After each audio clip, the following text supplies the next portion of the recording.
반짝이는 눈빛 눈이 부셔 매일 날 감싸주는 손길. Kang Seri's heart pounded as Hwang Gi Chan suddenly called out her name with a clarity that pierced through the air. His eyes, once clouded with innocence, now burned with the weight of returning memories. The revelation struck her like a blow. He remembered that day at the park, the stairs, the desperate grip on a pant leg, the silent plea for life. The atmosphere shifted further when Choi Ja-young rose to her feet, her gaze unwavering. She had seen it too. She had heard the plea to stay silent, the request to lie about Gi Chan's injury. There was no more room for denial. Kang Seri was cornered, her crimes poised to spill into the open. It was a day when the mask of the villain would finally crack. Beneath it lay the raw truth, ready to shatter the fragile peace of Hwang family. The most unexpected twist, however, was yet to come,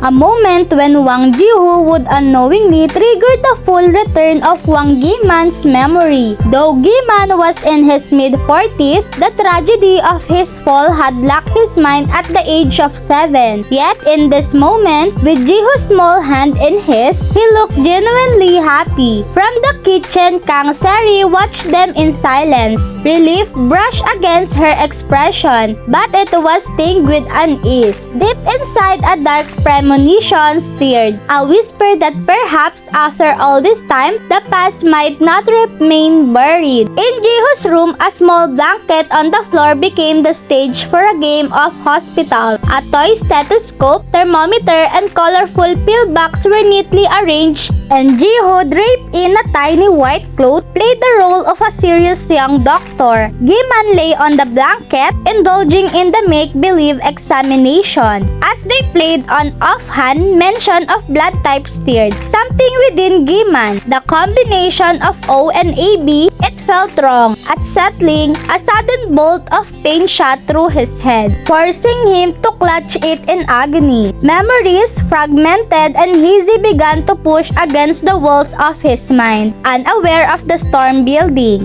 Ji-woo went to retrieve a special medicine from his toy box. Kneeling on the floor, he pulled the box from beneath the bed. The quiet of the room deepened as if the world itself was holding its breath. When the lid opened, a jumble of Lego bricks, toy cars, and dolls spilled into view. Among the clutter, Ji-woo's hand brushed against something soft. He pulled it out, revealing a pair of pale pink pants. The fabric was no longer fresh and bright. Dark, dried stains bloomed across it in grotesque patterns. They were blood stains. The child's innocent curiosity could not grasp the weight of the discovery, but for Gi Chan, the sight struck like lightning. His gaze locked on the fabric, and in an instant, the world slowed. The stains dragged him back to the park, the stairs, the cold gaze of Kang Seri, and the hand that had pushed him toward the fall.